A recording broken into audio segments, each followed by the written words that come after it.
अलबेले किस्सों की दास्तां के सिलसिले शुरू हुए, बनके कहानियां कहानियां।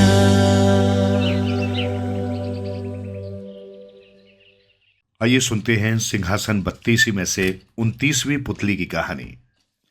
अगले दिन राजा भोज सिंहासन के निकट पहुंचे तो एक अन्य पुतली उनका मार्ग रोककर खड़ी हो गई। ठहरो राजा भोज, एक सर्वसंपन्न राजा होते हुए भी बाल हट कर रहे हो। देखते सूर्य को एक मामूली चमचमाती कंदुक समझकर उसके साथ मनचाहा खिलवाड़ करना चाहते हो।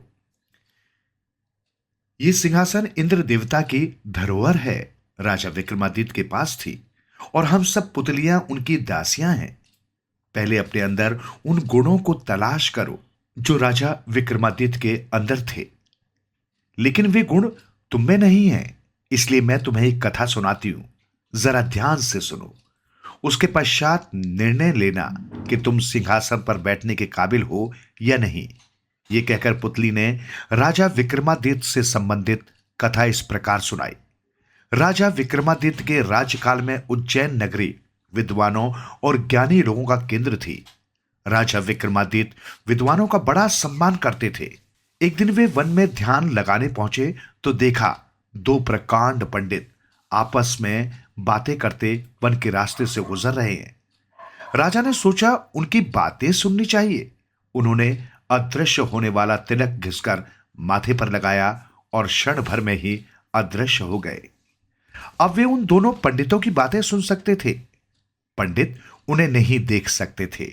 एक पंडित मृत पशुओं की हड्डियों का कोई भी टुकड़ा देखकर इस बात को बता सकता था कि वो किस पशु की हड्डी है तथा उस पशु को मरे कितना समय हो गया है। वो अपने ज्ञान के शोध हेतु वन में आया था।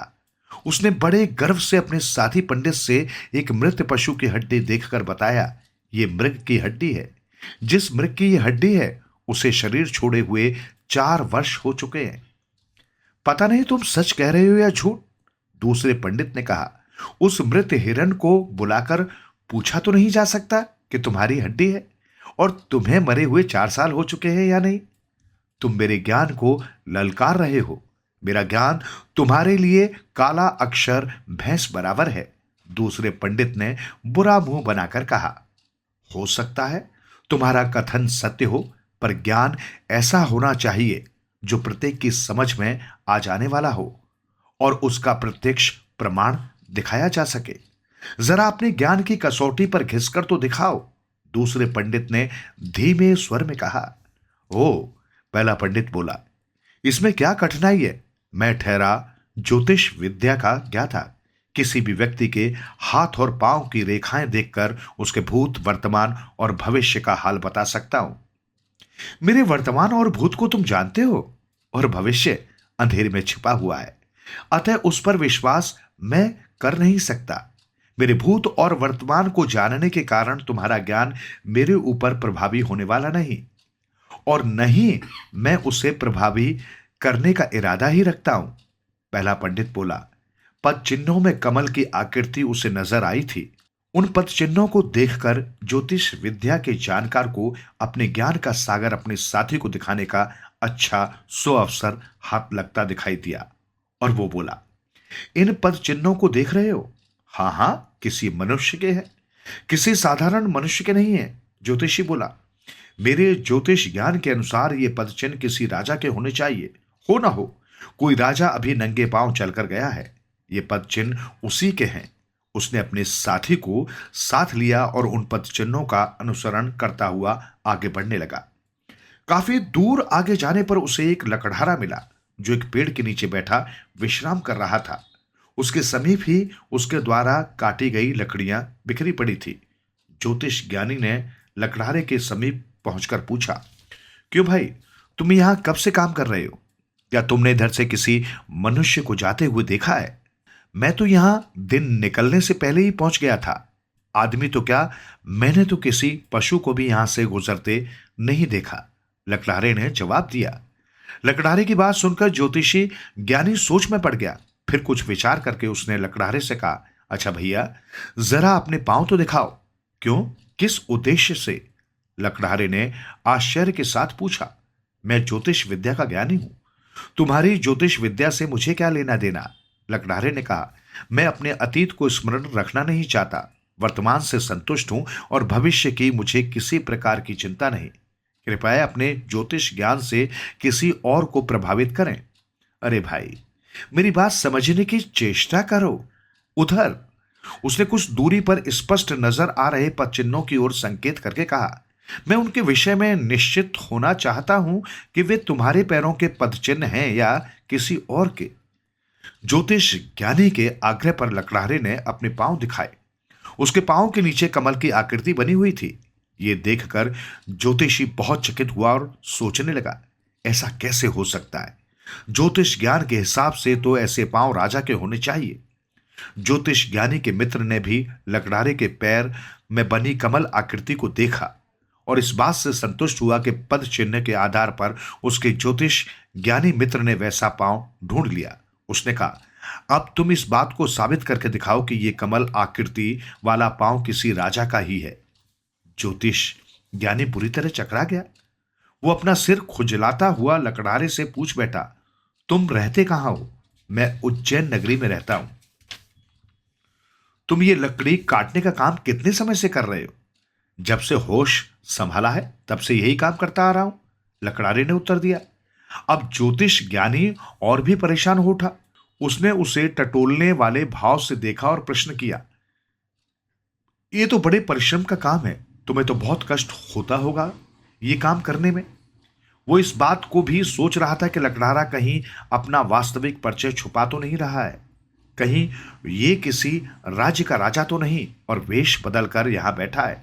लेकिन लकड़हारे ने बड़े निर्भीक स्वर में उत्तर दिया, अजी कष्ट कैसा, ये तो अपना पुश्तैनी काम है। मेरे पिता और दादा भी इसी काम को करते थे, बचपन से ही इस काम में लग गया, इसलिए मुझे तो कोई कष्ट नहीं होता। लकड़हारे का ऐसा उत्तर सुनकर ज्योतिष ज्ञानी का चेहरा उतर गया। रही सही आशा की किरण भी डूब गई। उसके समझ में नहीं आ रहा था कि ऐसा कैसे संभव है। क्या उसका सारा ज्योतिष विद्या का ज्ञान व्यर्थ गया? वो मुंह लटकाए वहां से लौट पड़ा। उसके साथी ने कहा, अब कहो क्या चाहते हो? पहले ही परीक्षण में तुम खोटे सिक्के निकले, प्रत्यक्ष को प्रमाण की आवश्यकता नहीं। ज्योतिष ज्ञानी संशय में भरकर बोला, मगर इस बात को कैसे मान लूं? ये लक्षण तो इतना प्रबल है कि साधारण से साधारण ज्योतिष ज्ञान की पुस्तक में मिल जाएगा। खैर, तुम्हारे इस कथन का समर्थन तो मैं करता हूं, क्योंकि इस विषय में मैंने भी बुजुर्गों से सुन रखा है, मगर तुम तो इस विषय के प्रकांड पंडित हो, विचार करो ये हुआ कैसे? ज्योतिष ज्ञानी विचार करते हुए बोला, इस लक्षण को देखने का मेरा भी पहला अवसर है, लेकिन पुस्तकों के ज्ञान के आधार पर ऐसा कह बैठा। लेकिन अब सोचता हूं कहीं मेरा पढ़ा हुआ ज्ञान झूठा तो नहीं। प्रमाण के लिए मैं एक पांव और देखना चाहता हूं। यदि उस पांव में विपरीत लक्षण मिले तो मैं समझूंगा पुस्तकों से प्राप्त ज्ञान झूठा है, ज्योतिष विद्या झूठी है। मैं जितनी भी इस विद्या से संबंधित पुस्तकें हैं सबको जलाकर नष्ट कर दूंगा। मुझे कुछ थोड़ा समय दो मित्र। किस बात के लिए? मेरे साथ उज्जैन नगरी चलो। मैं राजा विक्रमादित्य के पैरों को देखना चाहता हूं, देखूं उनके पांव में ये लक्षण हैं या नहीं। मुझे कोई आपत्ति नहीं, मित्र ने कहा। उसी समय दोनों मित्र उज्जैन नगरी को जाने वाली दिशा में चल पड़े। राजमहल पहुंचकर दोनों ज्ञानियों ने राजा के दर्शन की इच्छा व्यक्त की। राजा की ओर से तुरंत आज्ञा प्रदान कर दी गई। राजा विक्रमादित्य उन्हें एकांत में मिले। ज्योतिष ज्ञानी ने राजा के समक्ष पहुंचकर निवेदन भरे स्वर में कहा, राजन, मैं आपके पैर के तलुए देखकर उनमें मौजूद लक्षण से संतुष्ट होना चाहता हूं। राजा के होठों पर मंद मंद मुस्कान उभरी। उन्होंने निरीक्षण के लिए अपना पैर आगे बढ़ा दिया। उसे देखकर जबरदस्त धक्का लगा कि राजा के पैरों में वैसा कोई लक्षण नहीं था। उनके पैर साधारण आदमियों की तरह थे, उनमें कमल या कमल जैसी कोई आकृति नहीं थी। ज्योतिष ज्ञानी बहुत उदास हो गया। उसे उदास देखकर राजा विक्रमादित्य ने पूछा, ब्राह्मण देवता, क्या बात है? आपने स्वयं आग्रह करके मेरे पांवों का निरीक्षण किया और अब उन्हें देखने के बाद आप दुखी हो रहे हैं? तब ज्योतिषी ज्ञानी ने राजा को सारी बात बताई। राजन, जिस व्यक्ति के पांव में राजा बनने के लक्षण है उसे मैंने जंगल में लकड़ी काटते देखा है, और जिसके पांव में ऐसे लक्षण नहीं है वो इतने बड़े साम्राज्य का राज सुख भोग रहा है। ऐसा कैसे संभव है? क्या पुस्तक गलत ज्ञान देती है? नहीं, पुस्तकों का ज्ञान सदा सही होता है, राजा ने कहा, पर उस पर पूर्ण आत्मविश्वास के साथ विश्वास न करने वाले का ज्ञान अधूरा होता है। फिर उन्होंने एक चाकू से अपने पैर की खाल खुरच दी। अब कमल के चिन्ह स्पष्ट दिखने लगे। ज्योतिष ज्ञानी आश्चर्यचकित रह गया और वो राजा का मुंह देखता रह गया। राजा ने कहा, जंगल में जिस लकड़हारे के पैर तुमने देखे थे वो मैं ही था, पर आप अपनी ही विद्या के संशय में पड़ गए तो मैंने सोचा तुम्हारा भ्रम मिटाया जाए। मैंने तुम दोनों मित्रों की बातें सुन ली थी कि तुम मेरे पास आ रहे हो। मैं तुम्हारी प्रतीक्षा कर रहा था और तलुओं पर खाल की परत चढ़ाकर बैठ गया था। तुम्हारा ज्ञान अधूरा है ब्राह्मण देवता, क्योंकि जिनका ज्ञान पूरा होता है उन्हें ऐसे परीक्षणों की आवश्यकता नहीं पड़ती। राजा के मुख से ऐसे शब्द सुनकर वो बहुत लज्जित हुआ। फिर भी राजा ने दोनों को इनाम देकर विदा किया। दरअसल अदृश्य हुए राजा ने उनकी बातें सुनकर लकड़हारे का वेश धारण कर लिया था। इस कथा को सुनाकर पुतली ने कहा, कहो राजा भोज, क्या तुमने कभी इस तरह किसी ज्ञानी के अधूरे ज्ञान के प्रति सीख दी है? अगर दी है तो इस सिंहासन पर आसीन हो जाओ। राजा भोज उस दिन भी महल लौट आए।